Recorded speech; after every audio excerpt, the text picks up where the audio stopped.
বৃষ্টিতে ভেসে যাওয়ার পর দ্বিতীয় টি-টোয়েন্টিতে ইন্ডিয়া যখন ব্যাটিং করতে নামলো, সেই ব্যাটিংটা দেখে আমার মনে হয় পুরা ক্রিকেট বিশ্বই অবাক হয়ে গেছে। ক্রিকেট বিশ্লেষকরা তো পরে। বিশেষ করে বীরেন্দ্র সেহবাগের সাক্ষাৎকার দেখে তো তেমনই মনে হইল। তিনি তো পুরা রেগেমেগে আগুন। যদি পাইতো তেলেগু সিনেমার মতো মনে হয় লাঠি চালাইতো প্লেয়ারদের উপর। কারণ অভিষেক শর্মা একদিক থেকে যেমন বিধ্বংসীভাবে ব্যাট করতেছিল, অন্যদিকে বিধ্বংসীভাবে একের পর এক বিধ্বস্ত হচ্ছিল ইন্ডিয়ার ব্যাটাররা। আপনারা যদি পুরা ব্যাটিং ইনিংসটা ইন্ডিয়ার দেখে থাকেন তাহলে হয়তো আমার কথার সাথে অবশ্যই একমত হবে। কারণ এই মুহূর্তে বিশ্বের সেরা ব্যাটার অভিষেক শর্মা, যিনি কিনা প্রথম বল থেকেই 200 স্ট্রাইক রেটে ব্যাট করেন।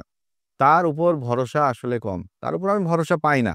তার খেলা আমার অনেক ভালো লাগে। ভরসা এই কারণেই পাই না, তিনি যে ধরনের খেলা করে বা স্ট্রোক মেকিং করে, তিনি আসেই দ্রুত রান তুলে দেওয়ার জন্য, দলকে একটা ভালো স্টার্ট দেওয়ার জন্য, এবং সেই স্টার্টটাকে ধরে পরের যারা ব্যাটাররা আছে, সেটা হইতে পারে টপ অর্ডার, সেটা হইতে পারে মিডল অর্ডার, সেটা হইতে পারে লোয়ার মিডল অর্ডার, তারা সেই ইনিংসটাকে একটু লম্বা করে দিবে।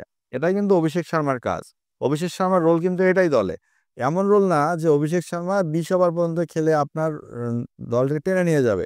হ্যাঁ, যদি টিকে যায় সে খেলতে পারবে, কিন্তু তার ব্যাট চালা যাবে না। অভিষেক শর্মাকে বলাই হয়, তোমার ব্যাট না, এটা তরবারি চলবে। সেটা তুমি 5 ওভারে চালাও, 6 ওভার পর্যন্ত চালাও, নাকি 20 ওভার পর্যন্ত চালাও, চালাবা। যেটার উদাহরণ গতকালকে বোঝা গেছে।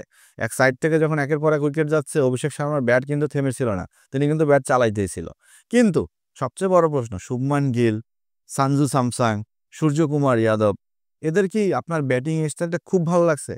এরা কি খুব ভালোভাবে দায়িত্বশীল ব্যাটিং করছে?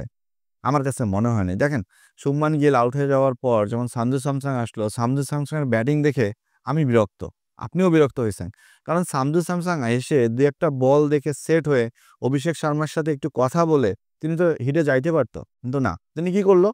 তিনি এমনভাবে খেলতিছে, মনে হচ্ছে মাথার মধ্যে গুড়াকৃমি, পেটের মধ্যে গুড়াকৃমি কামড়াচ্ছিল। খুব খুব তাড়াহুড়া করে তিনি আউট হয়ে চলে গেল। এরপর আমাদের সূর্যকুমার যাদব আসলো ক্যাপ্টেন।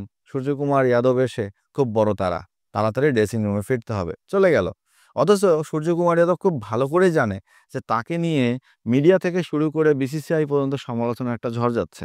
কারণ তিনি অফ ফর্মে আছে। বেশ কয়েক বছর ধরে তিনি অফ ফর্মে আছে। ২-১ বছর তার ব্যাটে কোনো 50 দেখা পাওয়া যায় নাই।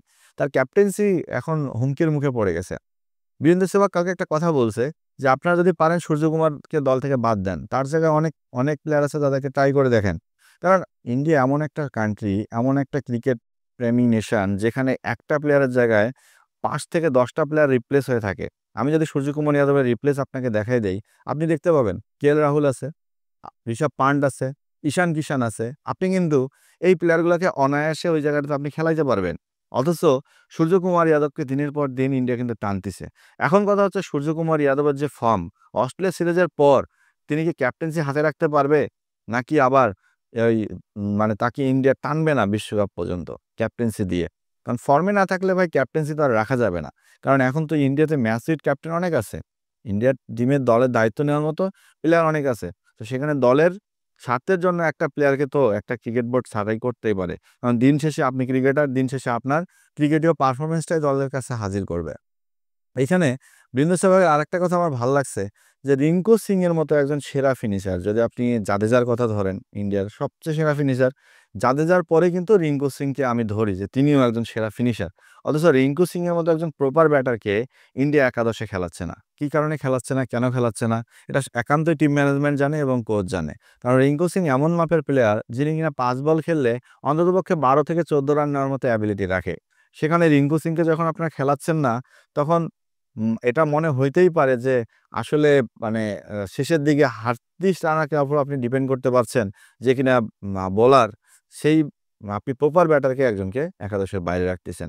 সো এই প্রশ্নগুলো ইন্ডিয়া হারার পর আসলে চলে আসছে। কারণটা হচ্ছে এটাই যে ১২৫ রানে ইন্ডিয়া অল আউট হবে, এটা কেউ মেনে নিতে পারবে না। কারণ এই মুহূর্তে বিশ্বের সেরা নাম্বার 1 টি-20 টিম ইন্ডিয়া। ইন্ডিয়া হচ্ছে, যদি আপনি টি-20 ওয়ার্ল্ড ক্লাস ব্যাটারদের দেখেন ১ থেকে ৫ পর্যন্ত, সেটাও আপনি ইন্ডিয়াতে পাবেন।